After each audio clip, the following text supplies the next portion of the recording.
Muy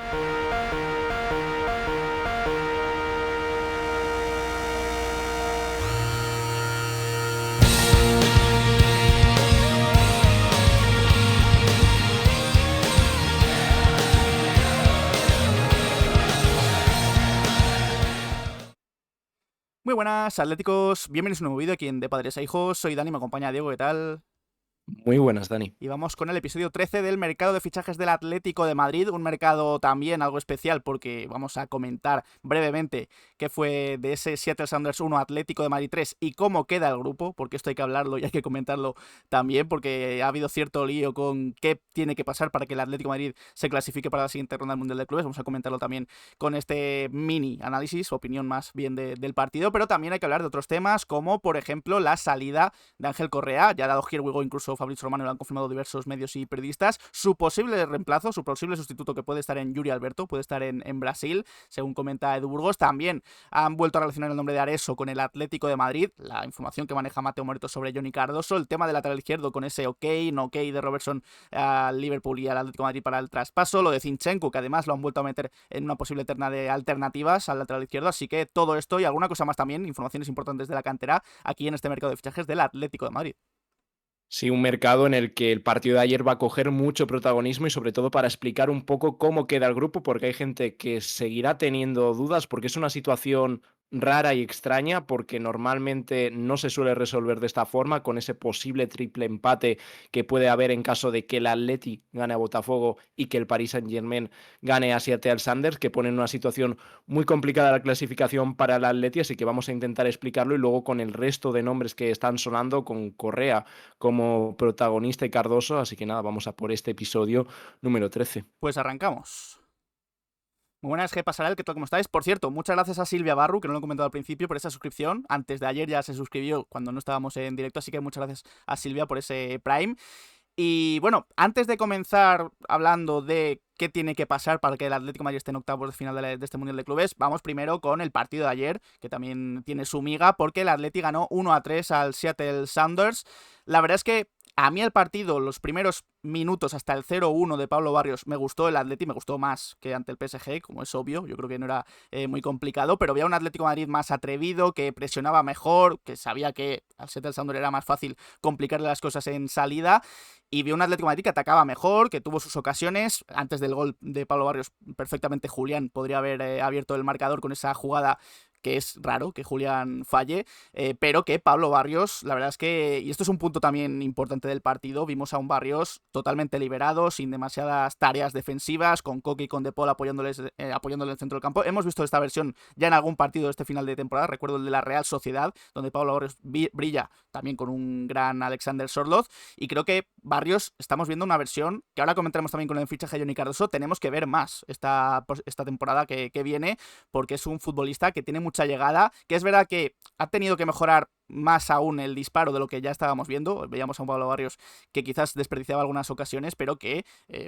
creo que, de hecho ayer hizo 2 goles por primera vez en un mismo partido en su carrera como profesional en el Atlético de Madrid, y es un golazo la jugada, cómo la gana Sorloth, cómo continúa la jugada Giuliano Simeone, cómo se frena, cómo mete ese pase y la definición de Barrios. La verdad es que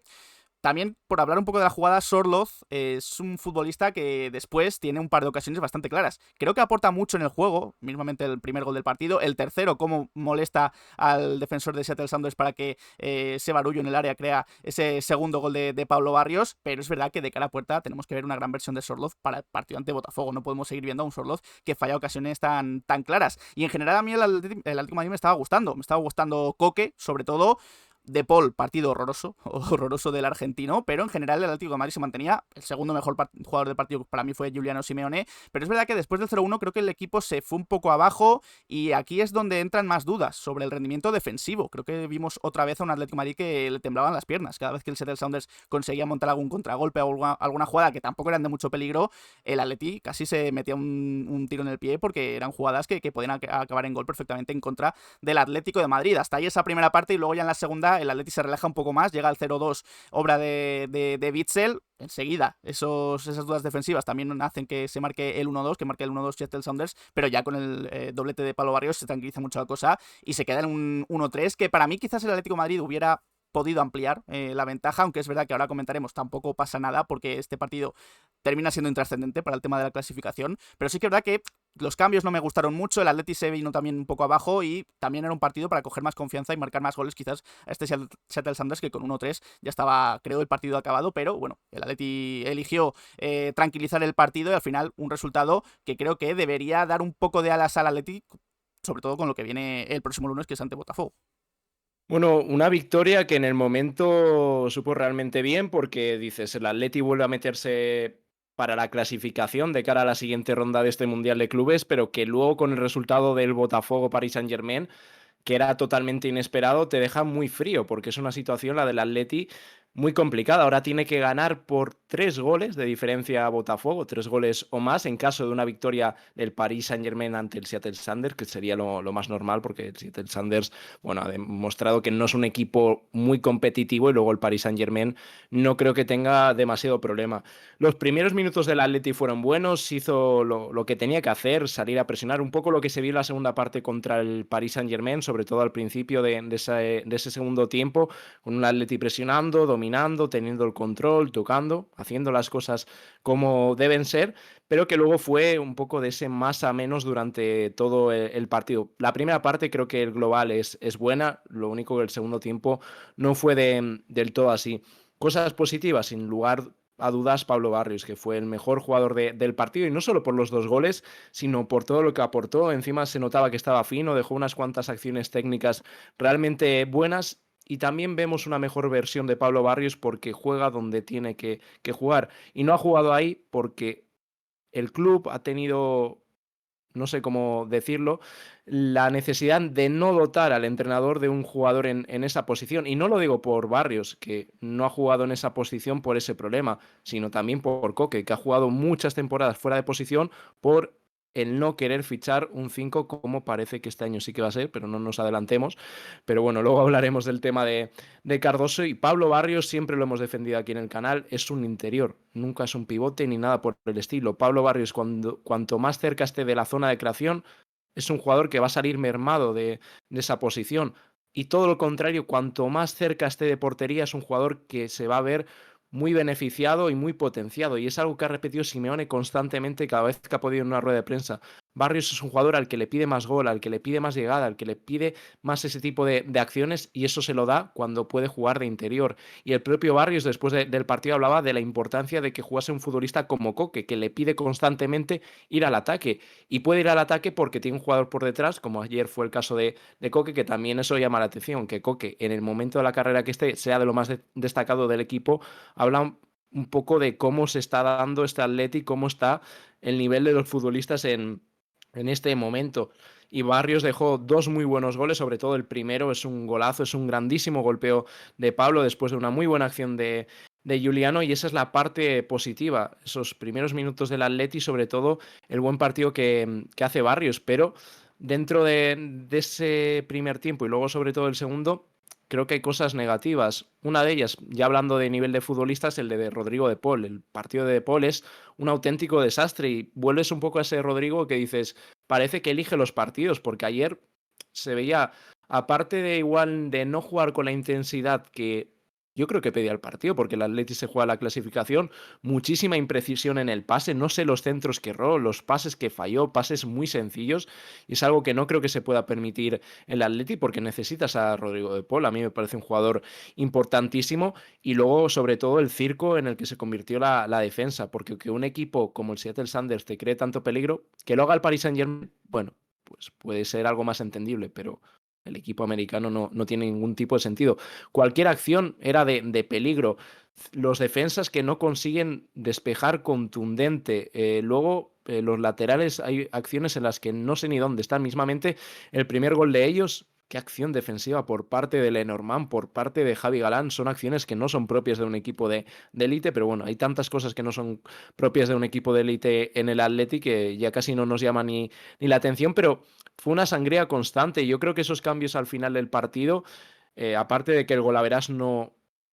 servía para nada, luego lo explicaremos bien, aunque ya lo hemos mencionado antes. Creo que por parte de Simeone vienen por eso, para tapar la sangría defensiva, y creo que es sonrojante que tengas que hacer eso contra un equipo como Seattle Sounders, porque bueno, el potencial del equipo es el que es. También negativo, de nuevo lo de Sorlo, también me sigue generando muchísimas dudas porque creo que es un muy buen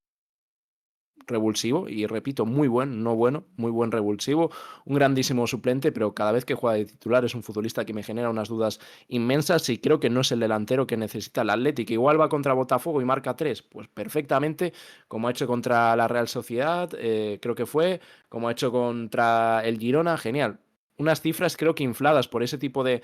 partidos, pero son acciones que no puede fallar. Que Julián falla ayer, sí, después de hacer una muy buena acción, la manda fuera, pero en Julián eso no es lo normal. Y Sorloth, lo he dicho durante toda la temporada, porque no intento ser ahora, por el partido de ayer, intento meter ese palo a Sorloth, para nada. A mí es un jugador que, ya te digo, en ciertos contextos me gusta mucho, pero son acciones que no puede fallar un delantero y necesita demasiadas ocasiones para marcar gol, y creo que ahí tiene otra cosa el Atleti que, no sé, creo que necesita estar mejor acompañado Julián, y que luego Sorloth puede ser realmente aprovechable, pero teniendo a ese delantero al menos que genere competencia en la parte de ataque. Y eso es un poco el resumen de este Atlético de Madrid, bueno, Seattle Sounders 1, Atleti 3, que,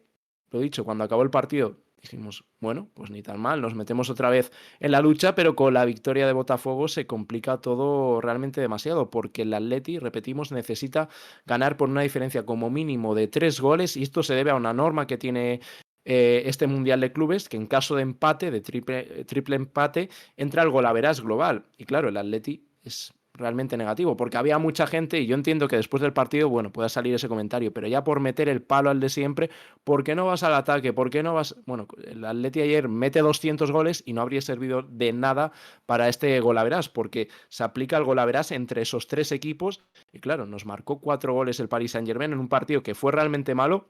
pero creo que fue una victoria demasiado abultada, un poco también por el arbitraje. De nuevo, en este partido la acción de Juliano es para pegarte un tiro en la cabeza, porque que no pite penalti creo que es de delito, pero que encima luego ya no pite ni falta, no sé ni cómo calificar esa decisión del árbitro y del VAR, que ahí está el problema. Pero yendo a lo del Paris Saint-Germain, creo que fue un resultado demasiado abultado, que sí, fue un partido muy malo del Atleti, pero esa que falla Sorloth, el gol anulado a Julián, la mano de Nuno Méndez, que debió estar expulsado, creo que fue un resultado demasiado abultado, pero es lo que hay. El Atleti necesita golear a Botafogo si quiere estar en la siguiente ronda. Somos capaces de lo mejor y lo peor, pero creo que Botafogo, aparte de ser un muy buen equipo, porque no tiene nada que ver el fútbol, bueno, tiene que ver porque juegan en ese continente, pero en Sudamérica una liga, si está por encima, es la brasileña. Creo que está un escalón por encima, y lo vemos en las últimas Copas Libertadores, de dónde son los ganadores, y Brasil creo que es la que está dominando, aparte que llegan en un momento totalmente distinto de forma. Allí están a mitad de temporada y aquí están todos pensando más en las vacaciones que en otra cosa, y que luego son un buen equipo, y va a ser realmente difícil. El Atleti, si quiere estar, tiene que ganar por esa diferencia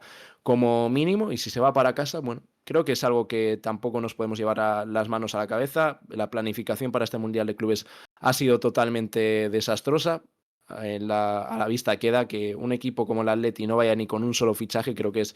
directamente vergonzoso. Así que nada, haber hecho las cosas mejor, igual estabas en una situación distinta, pero ahora no queda otra que ganar, y luego ya haremos global de este Mundial de Clubes. Sí, repetimos, las dos únicas opciones para que el Atlético de Madrid esté en octavos es que gane a Botafogo con cualquier resultado, pero que pinche el PSG, es decir, que el PSG empate o pierda ante el Seattle Sounders, y la segunda, que creo que es la más normal que debería pasar, es que el PSG gane a Seattle Sounders y que, por lo tanto, el Atlético de Madrid tenga que ganar por 3 goles o más a Botafogo. Es decir, como dice Jalvareo aquí en el chat, al final lo que te puede echar fuera casi son los 2 últimos goles de ese Sí, partido sí. ante el PSG. Y que son totalmente, vamos, que no venían a cuenta. Ya me contarás Lenglet, que se autoexpulsa, la pasividad defensiva que se vio en esos minutos. Por eso digo que al final, si te eliminan es porque te lo mereces, no por otra cosa. Que sí, el arbitraje está ahí y demás, que fue bochornoso, pero bueno, que es que somos un desastre atrás, y luego arriba lo mismo contra el París. Si metes las que tienes, porque la de Sorloth más fácil que es, y la manda arriba, pues ese gol sí que habría contado. Y pasar de un 2-1 a un 4-0, fíjate cómo cambian las cosas. Sí, volvemos a apuntar también que los partidos ya ante Seattle Sounders con un posible triple empate no cuentan. Es como si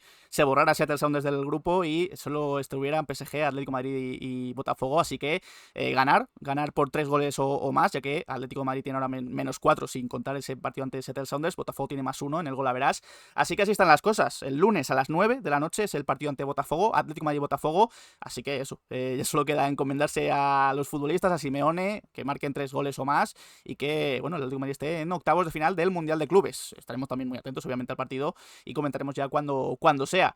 El tema de los fichajes, que esto no deja de ser un mercado de fichajes del Atlético de Madrid. ¿Por qué hablaba de lo del pivote que pueda liberar a Pablo Barrios? Porque la verdad es que parece que está cerca Johnny Cardoso. Según apunta en ESPN Mateo Moreto, es algo que viene a confirmar un poco lo que se comentó el otro día de Rubén Uría, de Manolo Nieto. Comenta el periodista italiano que continúan las negociaciones entre Atlético de Madrid y Betis por Johnny Cardoso. Las conversaciones, de hecho, nunca se han detenido, según Mateo, y se espera que ambas partes lleguen a un acuerdo en los próximos días, en un acuerdo por más de 30 millones de euros. Es decir, podemos sacar de aquí de Mateo que el acuerdo está cercano, en esos 30 millones de euros, un poco más, según los bonus, y creo que este es un fichaje fundamental por lo que vimos ayer. Es que un Pablo Barrios liberado con un pivote que te libere de eso, de tareas defensivas, que te permita volar hacia adelante, que te permita llegar y hacer cifras, goles, asistencias. Por eso el fichaje de Johnny Cardoso es tan bueno, y por eso lo llevamos diciendo también bastante tiempo, y porque además Johnny Cardoso como pivote es muy completo y además te aporta esa salida de balón, ese ganar duelos, y creo que es un fichaje de manual también para el Atlético de Madrid, que incluso se debería haber hecho antes del Mundial de Clubes. Sin lugar a dudas, es algo que se tiene que cerrar cuanto antes. Es un futbolista totalmente necesario, más que Cardoso, un futbolista en esa posición. Y no es necesario de este año, es necesario de los últimos años y han sido incapaz de fichar un jugador en esa posición, a pesar de que Simeone lo ha recalcado hasta en ruedas de prensa y que vamos, que hasta un ciego lo veía, de las carencias que tenía el Atleti, la del lateral izquierdo, la de un centrocampista, eran creo que de las más obvias, aparte de ciertas cosas, pero creo que esas eran las más sangrantes en cada mercado. Sí, parece que va a venir un 5, ese famoso 5, ese famoso pivote, y en ningún mercado llegaba y, lo dicho, han tenido que jugar futbolistas fuera de posición, Coque cuando no ha dado más de sí, ha dado lugar el puesto a jugadores como Barrios y De Paul, pero es que ni Barrios es pivote ni De Paul es pivote, y al final pueden rendir, pues claro, porque son muy buenos futbolistas, pero creo que estás mermando su rendimiento, y ahora lo de Cardoso parece que se va a cerrar lo antes posible. Los primeros días de julio van a ser muy importantes porque es un poco lo que hemos repetido en estas semanas. Se cierra el ejercicio económico y eso libera mucho al Atleti, por eso se han alargado tanto ciertos fichajes. Al Atleti le viene mejor fichar a partir del julio que tener a partir del 1 de julio que tener ciertos futbolistas de cara al Mundial, y esa operación o ese pensamiento se repite tanto en Cardoso como en Baena, y esta información de Mateo se une un poco a la de Manolo Nieto, creo que era, Sí. un periodista de Sevilla, y la de Rubén Uría de que, bueno, que las conversaciones han retomado, que en ningún momento se había cortado la conversación entre ambos clubes, pero ahora ya es con la decisión de cerrarlo. Un poco también por lo que hemos explicado, que al final el Betis tenía posición de fuerza a los primeros días de junio, pero en cuanto se fuese acercando ese mes de julio,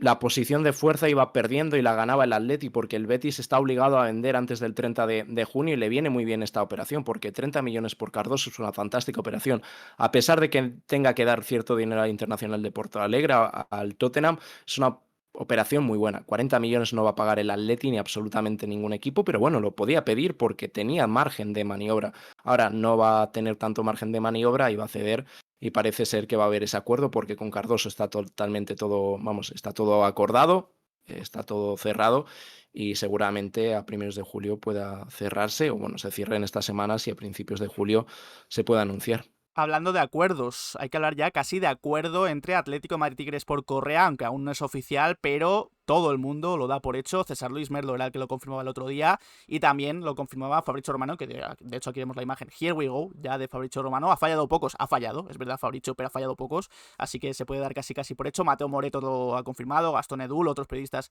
y medios argentinos, españoles, aquí también, y comentan que el acuerdo entre Atleti y Tigres por Correa está hecho, que va a firmar el argentino un contrato por 5 años con el equipo mexicano, y sobre todo también quedaba la duda de ¿por cuánto va a salir Correa del Atlético de Madrid? Mateo Moreto comentaba en un tuit que el acuerdo se ha cerrado en menos de 10 millones de euros, bonus incluido. Sin embargo, en Mundo Deportivo, Javi Gomara comentaba que van a ser al final 10, 12 millones de euros, aunque aún se discuten algunos términos del acuerdo para que ya sea oficial del todo. Así que queda un poco la duda de si van a ser esos menos de 10 o más de 10. Va a estar ahí la cifra. El Atleti pedía en un principio 15. Recordemos que Tigres ofrecía al principio 6, habrá subido su oferta, así que ya está casi hecho y solo falta la confirmación oficial. Bueno, un secreto a voces lo de Tigres y Correa. Lo único que es una situación realmente rara y que no sé, a mí me genera un poco de, no sé si la palabra es preocupación, pero a ver, el comunicado del Atleti lo defendí en su momento si al final exiges lo que se comentó en ese momento, unos 15, 20 millones o incluso algo más por Correa, pero no va a salir por una cifra muy lejana a lo que se habló en ese momento y se dejó a Correa en una posición un poco vulnerable y por lo que se está comentando, hay alguna información, yo creo que más optimista, que habla de esos 10-12 millones de euros, pero el resto de informaciones habla de que puede estar por menos de 10 millones el traspaso de Correa a Tigres y al final ese homenaje tan oscurecido por ese comunicado y por todo deja una situación que yo creo que no queríamos vivir nadie con Correa, que obviamente el Atleti está hablando de un jugador que tiene contrato e igual no se hicieron las cosas bien, sobre todo por el entorno de Correa, pero una situación realmente extraña que todo indicaba que se iba a resolver después que terminase el Mundial de Clubes. Veremos hasta dónde puede llegar el Atleti, un poco por la situación que hemos comentado, pero se puede acabar el lunes si no consigue ganar por esa diferencia a Botafogo y el Atleti tendrá que buscar un reemplazo a Correa que va a ser difícil de encontrar porque Correa, mira, si hablábamos antes de un buen suplente como puede ser Sorloth, creo que el suplente por excelencia ha sido Correa y al final hay que encontrar un futbolista que garantice esos minutos en la segunda parte pero que también garantice cifras y al final Correa en las últimas temporadas siempre ha estado casi siempre por encima de los 10 goles, también dando asistencias y necesita encontrar a ese jugador que sea tan importante desde el banquillo y ojalá ese jugador también sea capaz de dar ese salto, igual que no ha conseguido dar Correa, sí que en algún momento, por ejemplo el año de la Liga, en esas últimas jornadas, junto a Carrasco y Suárez son los que tiran del equipo, no ha conseguido dar de titular, así que bueno, se pone fin a la etapa de Correa en Tigres, por eso que nunca ha sido fácil lo de Tigres. El otro día nos comentaba alguien, no sé si era en un short, que por qué dábamos bombo a lo de Correa y Tigres. Bueno, dábamos bombo porque es así, porque está la situación así, igual que lo de Teo, pues ha habido ese ofrecimiento y ha habido conversaciones con el Milán. No sé por qué hay gente que utiliza las formas que utiliza, pero bueno, ya vemos que se va a dar y nada, también cuando termine el Mundial seguramente se haga oficial. Al final ya parece que no hay que fiarse ni de nadie, o sea, de ningún medio, de ningún periodista. Oye, son medios y periodistas que han trabajado durante muchos años, que tienen sus aciertos, también tienen sus errores, pero es que si no, ¿de quién nos fiamos en tema de información? Es verdad que es muy difícil el tema de las noticias de fichajes del Atlético de Madrid, pero mucho de lo que se habla es cierto y esto, por ejemplo, es un ejemplo, lo de Correa con Tigres. Veremos a ver si es cierto, si se confirma lo de su posible reemplazo, que ya comentaba Diego quién podría llegar por Correa. Y Edu Burgos en As habla de Yuri Alberto. Yo al menos no conocía a este futbolista hasta que salía su nombre en As. Comenta Edu Burgos que el Atleti se ha interesado en él, en Yuri Alberto. Es el perfil que maneja el club para reemplazar a Ángel Correa. Es un perfil más de 9, más de punta, 9 puro. Los primeros contactos con el entorno acontecieron en abril y fueron positivos y se espera que vuelvan a retomarse tras el Mundial de Clubes. Es un fichaje que se podría estar cocinando a fuego lento porque no es una prioridad, al menos hasta la salida ya oficial de Ángel Correa. Su precio puede rondar los 20 millones de euros y hay otros clubes interesados como son Roma y Everton, han seguido su evolución, pero el Atleti, según Edu Burgos, tiene una pequeña ventaja que es Memphis Depay. Memphis, que es su compañero en la delantera de Corinthians, puede haber hablado bien del Atlético de Madrid a Yuri Alberto, así que, oye, también es otra opción que se suma, que no conocíamos hasta el momento, pero que puede tener sentido en el lado de un fichaje que no va a ser muy caro, 15 a 20 millones de euros, que es un poco más quizás de lo que puede sacar por Correa, y que es otro perfil de 9, sobre todo joven, 23-24 años, y que es un poco el fichaje que también se le pide mucho al Atlético de Madrid, ¿no? De futbolistas un poco desconocidos, pero que sean un poco más baratos y que puedas disfrutar durante años o que puedas vender más adelante por mucho más precio.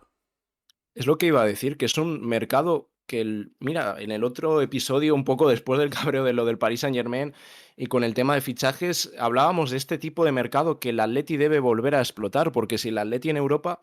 ha destacado por algo, ha sido por este tipo de mercado que lleva muchos años sin hacer, eso es cierto, pero sobre todo en la década, vamos, en 2010 para adelante, incluso los años de antes hizo realmente bien fichar futbolistas, ya sea de Sudamérica o mismamente de Europa, pero que no hayan explotado aún y que sean asequibles para el Atleti. Lo que no puedes hacer es ir a por traspasos de 70, 80 millones de euros, porque igual el Atleti sí que tiene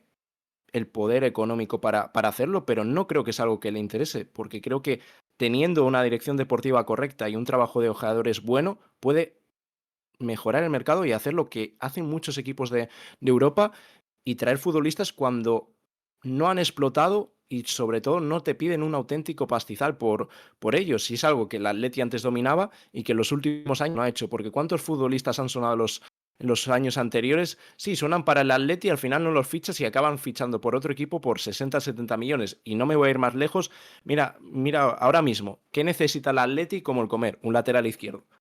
¿Quién sonó hace 2, 3 años? Milos Kerkez. Sonó un montón para el Atleti. Pues mira, se ha ido por 45 50 millones de euros a Liverpool, un futbolista que lo ha hecho genial con el Bournemouth en la Premier, y son futbolistas que el Atleti debe fichar cuando aún no han explotado y cuando son asequibles para el club. De este futbolista no conocemos mucho, no seguimos el fútbol brasileño como tal, pero sí que hemos podido informarnos un poco de él. Hablan de que es un 9, no es para nada un prototipo como Correa, es más un 9 puro, que sí que tiene la capacidad para caer a banda. Los números con Corinthians en las últimas temporadas son realmente buenos, sobre todo en esta es cuando más ha destacado. Creo que es de los jugadores de Brasil, incluso de Sudamérica, en este último año, en el 2024, que ya dio el salto a Europa, jugó en el Zenit, pero yo creo que pilló con la pandemia o más o menos por ahí, o seguramente con la guerra, mejor dicho, entre Ucrania y Rusia, y volvió a Brasil, pero sí que estuvo muy poquito tiempo en Rusia con el Zenit, pero sí que dio, por así, ese salto, cruzó el Atlántico, pero finalmente retornó a Brasil y está haciendo muy buenos números. Futbolista joven, así que quien conozca mejor a este futbolista, Yuri Alberto, que nos lo deje en comentarios, pero lo dicho, el otro día lo pedíamos y creemos que es un mercado que el Atleti debe volver a explotar y no irse a traspasos de 60, 70 millones, porque eso, bueno, puedes hacer un par de ellos, pero no más. Mira, ahora que estabas mencionando los datos y las estadísticas de Yuri Alberto, me he ido a consultar el artículo de AS y recogen que es el delantero menor de 23 años más prolífico del mundo desde enero de 2024. Son 45 goles y 11 asistencias en 92 partidos. Un gol o una asistencia cada 128 minutos. Así que los datos están ahí, son datos fríos, pero bueno, también lo que lo hayáis visto más, podéis dejarnos en comentarios qué os parece Yuri Alberto como posibilidad para reemplazar a Correa una vez que el argentino se marche previsiblemente a Tigres. Y una posibilidad que tenemos un poco más vista de aquí, de la Liga Española, para el lateral derecho es Areso. No es la primera vez que hablamos de él, de hecho se ha hablado bastante ya en este mismo mercado, porque Ángel García retoma la posibilidad de Areso para el Atleti. Comenta que el Atleti ha vuelto a la carga por el futbolista de Osasuna. La operación dependería de una posible venta de Nahuel Molina, porque Osasuna exige la cláusula de 12 millones de euros y todo hace indicar que va a darse así, que se va a pagar la cláusula de 12 millones. Recordemos que estaba entre Atlético de Madrid y Athletic Club de Bilbao, eran los dos equipos más interesados en Areso, y creo que el plan está claro, vender a Nahuel Molina, incluso que pueda entrar en una operación. Ya se hablaba hace semanas de intercambios en los que Nahuel Molina interesaba al Atleti que meter, se hablaba incluso de Teo Hernández y otros futbolistas, y que pudiera venir a eso, que es un futbolista más barato por esos 12 millones y que puede cumplir bien el rol de lateral suplente si cuentas con Llorente como lateral derecho titularísimo de este Atleti. Ahí está el tema. Mira, eso creo que es un nombre que sería normal que sonase cuando tienes un lateral derecho de verdad y Llorente creo que se ha convertido en ello porque es de los mejores jugadores del equipo la temporada pasada. Si hay que destacar a algún futbolista, uno de ellos sin duda va a ser Marcos Llorente, aunque no creo que sea su posición, pero bueno, creo que se ha convertido bien a esa posición. Pero a lo que voy, si tuviésemos un lateral derecho titular o que jugase en su posición natural, bueno, para tener rotación, creo que ahora eso sería un nombre más que interesante. Pero ahora mismo creo que el Atleti, si mira a esa posición, creo que necesita ir a por un lateral derecho titular. El problema es que necesitas tantos titulares en tantas posiciones que, bueno, el dinero da hasta donde da. Lo de Areso suena desde hace muchos meses. Lo único que hubo un momento que parecía que se iba a esfumar porque parecía que el Athletic Club lo iba a cerrar. Y lo dicho, creo que si tuviésemos un lateral derecho puro como tal, como reemplazo, podría ser interesante. Ahora, creo que si finalmente vendes a Nahuel Molina, habría que ir a por un lateral derecho y subir a Llorente al medio, que al final es su posición, pero bueno. Ahora mismo lo que menos me preocupa es el lateral derecho, porque ya lo que digo, con Llorente no tienes igual ese lateral puro, pero sí que tienes a un jugador que rinde más que de sobra y es uno de los mejores del equipo en esa posición, mientras que en otras posiciones el equipo hace aguas y en ciertas posiciones directamente da vergüenza. Por ejemplo, en el lateral izquierdo, en el otro lado justo de la defensa, donde estamos a la espera todavía de Robertson, porque Nas Picu Díaz comentaba el otro día, después de que grabásemos y subiésemos ese último mercado de fichajes del Atlético de Madrid, que Robertson ya había dado el visto bueno a fichar por el Atlético de Madrid, que había dado su ok, a pesar de las noticias que se comentaban de que todavía estaba dudando. El propio futbolista sabe, según As, que es una excelente opción para seguir a primer nivel europeo y que en el Atlético de Madrid ya saben de este ok de Robertson al equipo rojiblanco. Sin embargo, en Inglaterra, Luis Steele, periodista de Mirror, comentaba que la situación de Robertson debería resolverse la próxima semana, es decir, a partir del lunes, que incluso ya sabremos después del lunes si el Atleti sigue en el Mundial de Clubes, ya que Robertson sigue en proceso de decisión, no hay acuerdo todavía entre clubes, que esto es importante, Robertson ha podido dar el ok perfectamente, pero que todavía falta el acuerdo con el Liverpool, así que quizás todo esto se pospone hasta la próxima semana, donde ya quizás ya esté todo preparado para que Robertson llegue al Atlético de Madrid o se descarte su fichaje. Bueno, yo de Robertson no me atrevo a mojarme en este asunto porque, bueno, dependiendo un poco de la información, lo da más hecho que otro, porque pasó de estar prácticamente que dices, bueno, igual lo anuncian mañana, a poner mucha calma y sobre todo que Robertson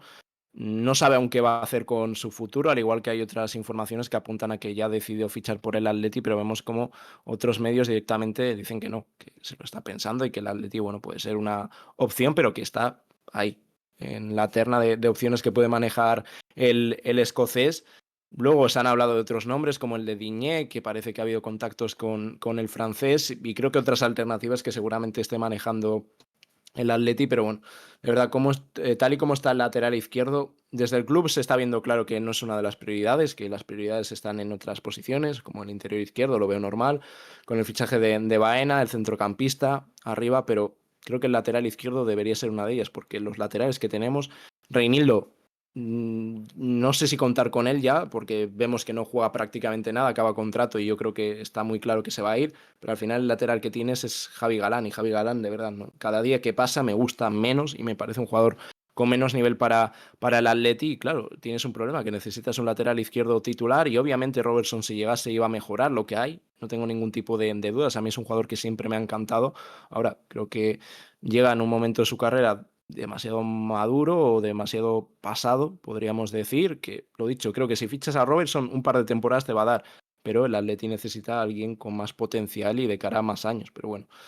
de verdad que ahora mismo el mercado está tan raro y hay tantas cosas que reforzar que ya no sabes ni qué decir. Nombrabas a Digne, han hablado de nuevo de él y también de Zinchenko, un viejo objetivo del Atlético de Madrid. Recordemos que estuvo interesado en él en el pasado mercado de invierno. En Mundo Deportivo, Chema Fuente decía que todavía estaba el Atleti a la espera de Robertson. Además de Digne, que es la alternativa que tiene el Atleti sobre la mesa, también está la opción de Zinchenko de nuevo. Desde Italia han comentado que el Milan ha mantenido conversaciones con el Arsenal por el ucraniano y que el Arsenal habría cifrado su salida en algo más de 15 millones de euros. Es un lateral, ya digo, que sonó en su día para el Atlético de Madrid, que es más joven que Digne y que Robertson, que en su momento a mí me gustaba la opción porque te podía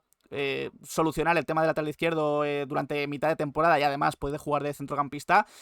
Pero claro, con los nombres que salieron de Grimaldo, Miguel Gutiérrez, quizás ahora a mí personalmente se me queda un poco corto, aunque también es verdad que comparándose con Robertson y Digne, pues la verdad es que Zinchenko tampoco está nada mala la opción del ucraniano. Sí, pero lo de Zinchenko igual lo veías con otros ojos en invierno por la necesidad de fichar un lateral izquierdo, algo que insistí un montón, que luego que es un futbolista que podría jugar en el centro del campo. No sería algo extraño, es un jugador que empezó ahí su carrera, luego ya se reconvirtió al lateral izquierdo con Guardiola y ya continuó en esa posición con el Arsenal, pero es un poco lo mismo. Creo que necesitas algo más. Zinchenko es algo más joven,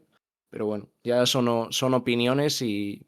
creo que es un tipo de lateral el que necesita el Atleti. Lo ideal sería un jugador de mucha ida y vuelta y estos tres futbolistas no sé si son... A ver, Zinchenko es un jugador que físicamente igual no es muy grande y demás, pero físicamente es un futbolista dotado en ese aspecto.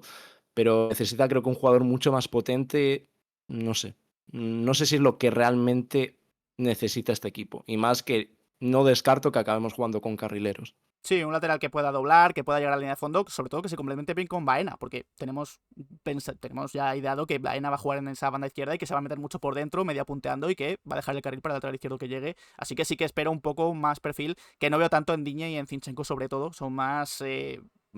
perfil de lateral que se mete mucho por dentro y que ahí quizás el Atlético de Madrid necesita otras cosas. Antes de seguir con más noticias, si os está gustando el vídeo, pues dejar un like, darle al botón de suscribirse y a la campanita para que os lleguen las notificaciones cada vez que subimos vídeo de padres e hijos y estar al tanto de toda la información del Atlético de Madrid. También hay noticias en el filial, en el Atlético de Madrid B. El otro día ya se comentaba y ya es oficial. Javi Morcillo, nuevo futbolista del Atlético de Madrid B. Llega procedente del Sabadell, pivote, centrocampista, llega y firma hasta 2028. Así que también ganas de ver cómo juega en el Atlético de Madrid B ya esta próxima temporada con Fernando Torres como entrenador. También hay noticias en el femenino y es que ya ha anunciado oficialmente el regreso de Alexia Fernández tras su cesión esta pasada temporada en el Granada femenino, así que entendemos que si se anuncia a bombo y platillo este regreso de cesión es que se va a quedar en el primer equipo ya definitivamente del Atlético de Madrid. Y también se ha hecho oficial la salida de Sonia Majarín después de la rescisión de su contrato, así que toda la suerte del mundo para Sonia, porque la verdad es que es una de las futbolistas que más tiempo lleva en la cantera del Atleti en el primer equipo. Si no me equivoco, llegó con 11 años, he leído, así que toda la suerte del mundo para Sonia. Es verdad que también criticable un poco este tema de las decisiones, pero entiendo que si era una futbolista con la que no contabas, pues estás fijándote en otras jugadoras. También bastante criticable lo que ha ocurrido con la cantera femenina del Atlético de Madrid, porque ha habido un lío tremendo. Primero, algunos tweets de padres de futbolistas pequeñas, benjaminas, del Atlético de Madrid, que comentaban que, bueno, el Atlético ha cerrado la categoría Benjamín. Después en el Confidencial daban un poco más de detalles. Quique Marín comentaba que, bueno, desde el club se asegura que se produce una reducción de 17 a 9 equipos, no tanto que cierren toda la categoría, toda la sección. En el ABC incluso decían que el traslado de la cantera masculina Majadahonda Alcalá de Henares va a suponer eso, que la sección femenina tenga una disminución en el uso de infraestructuras, en la elección de campos y en los horarios para entrenar, y por eso han optado por esta eliminación de varios grupos, de varios equipos del Benjamín. Y ya el mundo deportivo también, creo que mensaje del club tratando de justificar diciendo que en el club no han gustado las comparaciones que han hecho muchos con los años de Jesús Gil, cuando cerró toda la cantera del Atlético de Madrid, y el club lo llama racionalización de la estructura, que se da tanto en la sección femenina como en la sección masculina, con el objetivo de dotar con más y mejores recursos a los equipos de la cantera del Atlético de Madrid. A mí, en definitiva, que cierren equipos de la cantera me parece mal. Creo que hay muchas futbolistas, de hecho los tweets que había de padres decían que justificaban la decisión diciendo que, bueno, que todavía eran muy jóvenes como para saber si iban a ser grandes futbolistas y que siempre había tiempo para que regresaran a las próximas categorías de la cantera del Atlético de Madrid. A mí en general que se cierren equipos de cantera y sobre todo también femenino me parece bastante mal. Ha sido una decisión muy criticada y entiendo que el Atlético de Madrid está reestructurando, pero quizás se lo podían haber ahorrado y podían haber hecho otra cosa con estos equipos benjamines sobre todo. Y la respuesta del club es, bueno, dicen que son o el equipo de España con más equipos en categorías inferiores, que es algo que está ahí. El problema del Atleti que las decisiones con la cantera siempre se van a criticar mucho porque aparte del abandono que menciona en este artículo por parte de Jesús Gil, cuando se acabó con la cantera y lo acabó pagando el Atleti, no puedes acabar con la cantera. Simplemente en los últimos años hemos visto como cuántos jugadores han salido para el primer equipo, con los dedos contados, que obviamente ha habido unos cuantos que han sido muy buenos, pero no es propio de un club tan grande como el Atleti, que siempre ha destacado por sacar jugadores de la cantera, que salgan tan a cuenta gotas. Y lo vemos que no es que digas, no juegan en el Atleti y luego salen y brillan. Es que casi ninguno hay jugando casi en primera división y mismamente se vio con el Atleti B, que en un momento, ¿dónde se vio relegado? Pasas de jugar un ascenso a segunda división a estar en tercera Real Federación o segunda Real Federación, que llegó el Atleti B hace unos años y ahora pues normal que sea criticado en este nuevo aspecto porque aquí creo que es distinto porque se trata de niños y aparte de el decir, bueno, a ver cuántos jugadores pueden llegar al primer equipo, creo que también es un poco la labor social que tiene el Atleti, pero bueno, no es lo único y ahora vamos. Es cantera, sí, por un lado, porque estamos asociados, no tiene el mismo nombre, pero es el caso del Villalba. Sí, porque vemos en pantalla el comunicado de Piero Caponi, presidente del CUC Villalba, que ya sabéis que es el equipo que se asoció con el Atlético de Madrid el año pasado, y que anuncia en este comunicado que el club, el Villalba, ya ha sido fusionado oficialmente con el Atlético de Madrid y que por lo tanto desaparece. El CUC Villalba desaparece y que la próxima temporada va a pasar a llamarse Atlético de Madrid C. Era algo esperable, es verdad que tampoco mola que los equipos desaparezcan, pero yo creo que la fusión estaba ahí, era la opción más pues que más era probable que sucediese, así que la próxima temporada ya no será Villalba, sino Atlético de Madrid C, y estará, si no me equivoco, en tercera Real Federación, así que también atentos porque va a ser la cantera de la cantera del Atlético Madrid, del primer equipo del Atleti. Seguimos con más cosas del club, y esto es interesante porque Futbolia recogía la reunión de peñas que hubo el pasado 18 de junio y deja cosas interesantes que sobre todo comentó Óscar Mayo, que ya sabéis que es el encargado un poco de la dirección más comercial del Atlético de Madrid, por así decirlo, y algunas de las palabras que dice me parecen muy interesantes. Habló sobre el mercado de fichajes, pidió tranquilidad, dijo que iba a ser un verano igual o mejor que el del año pasado, que tengamos paciencia. También habló del récord de socios, que somos uno de los 10 clubes de fútbol del mundo que supera la cantidad de 150.000 socios. Anunció, importante esto, un nuevo acuerdo con la Liga para mantener el precio para visitantes, para afición visitante, ampliando la capacidad de la grada visitante hasta los 600 aficionados en los campos con un aforo de más de 25.000 espectadores, así que serán más facilidades en este sentido para sacar entradas como aficionado visitante para los partidos de Liga. Y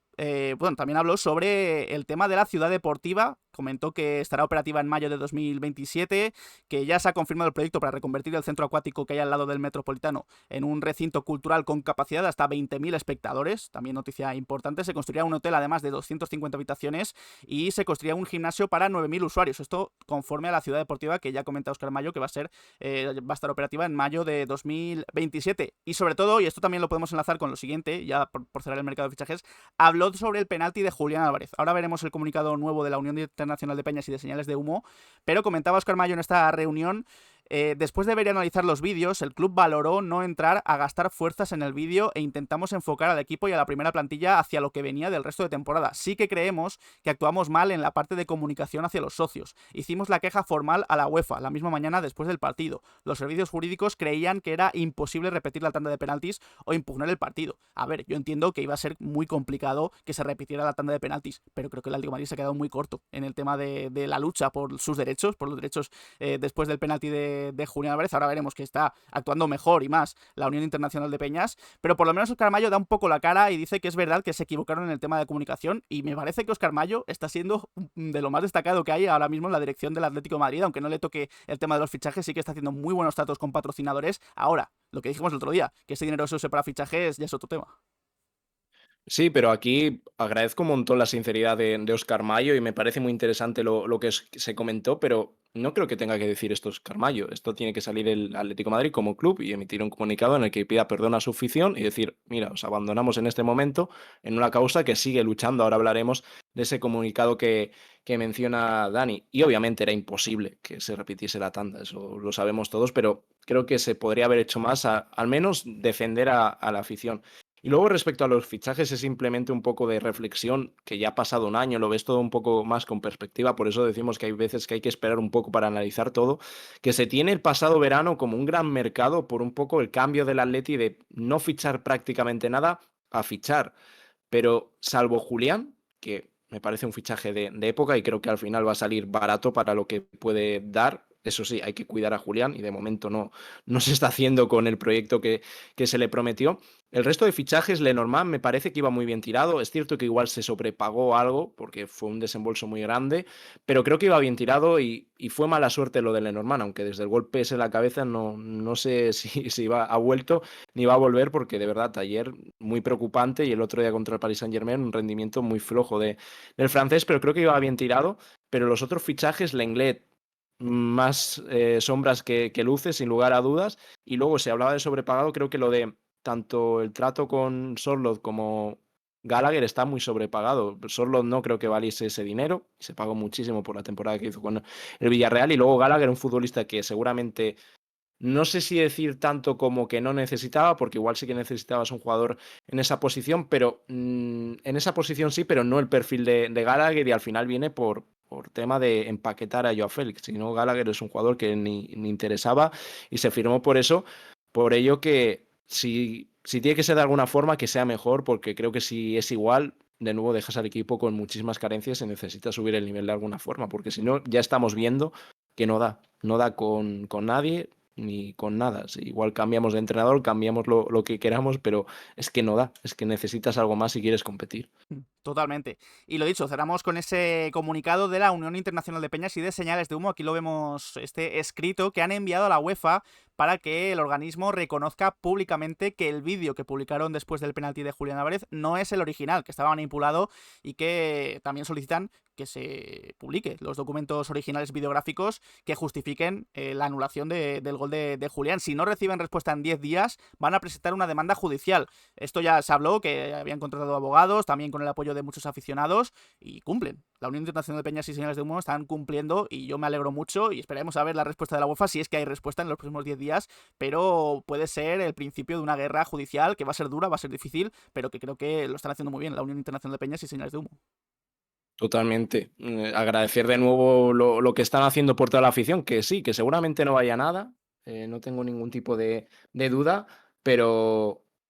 al final es lo que había que hacer y es lo que se le recrimina al Athletic, que al menos haber apoyado de alguna forma a la afición, incluso financiar este proyecto que está costando un dineral, por ello pedían ese dinero, sacaron las camisetas un poco para financiarse, porque está siendo eh, lo que pone la gente de su bolsillo, el dinero lo están poniendo ellos, así que eso, agradecerlo y bueno, vamos a ver, cada vez que salga algo lo vamos a traer aquí al canal y ojalá haya buenas noticias, aunque ya sabemos que no creemos que vaya a mucho, vamos, no creo que incluso la UEFA, no sé si en algún momento pedirá perdón, Mm. pero bueno, creo que es lo que había que hacer y se está haciendo. Pues con esta noticia importante para el club y sobre todo para la afición, cerramos este episodio del mercado de fichajes del Atlético de Madrid. Este episodio 13, un número algo maldito, ha traído noticias pues esperadas también, como esa posible salida de Correa con ese acuerdo con Tigres, su posible sustituto en Yuri Alberto, lo de Johnny Cardoso, que ya hemos comentado con Mateo Moreto, lo de Areso y también el tema del lateral izquierdo, pero sobre todo hemos comentado también la victoria del Atleti frente a Seattle Sounders y cómo está el grupo, es complicado pasar. Yo confío, yo no sé qué ocurrirá, pero bueno, el Atleti es capaz de lo mejor y de lo peor y ahora le toca hacer lo mejor y ganar por más de 3 goles a Botafogo, por 3 goles o más. Así que bueno, estaremos muy atentos al partido y ya veremos a ver y comentaremos lo que haya sido ese encuentro y si estamos eliminados o estamos en octavos de final de este Mundial de Clubes. Nada, Diego, ha sido un placer. Igualmente, Dani, un episodio un poco más largo también por ese mini análisis que hemos hecho del encuentro de esta madrugada. Así que nada, mil gracias a todos los que os habéis pasado por el directo y también a los que nos escucháis en diferido en el resto de plataformas. Igual antes del partido del lunes hay otro episodio del mercado de fichajes si sale algo nuevo e importante. Y si no, pues ya nos vemos el lunes. Así que nada, mil gracias. Muchas gracias a todos y nada, para la gente de YouTube, pues dejar en comentarios qué os ha parecido este episodio 13 del mercado de fichajes del Atlético de Madrid, qué opináis vosotros del partido, si creéis que se puede hacer y que el Atlético de Madrid va a marcar esos 3 o más goles ante Botafogo, también qué opináis de la salida de Correa, de su posible sustituto, también de lo del lateral izquierdo, lo de Areso, lo de Johnny, etcétera, etcétera, y nada, dejamos nuestras redes sociales, Twitter, Instagram y Twitch, donde hacemos directos, dejad un like, suscribíos y nos vemos en próximos vídeos. Un saludo.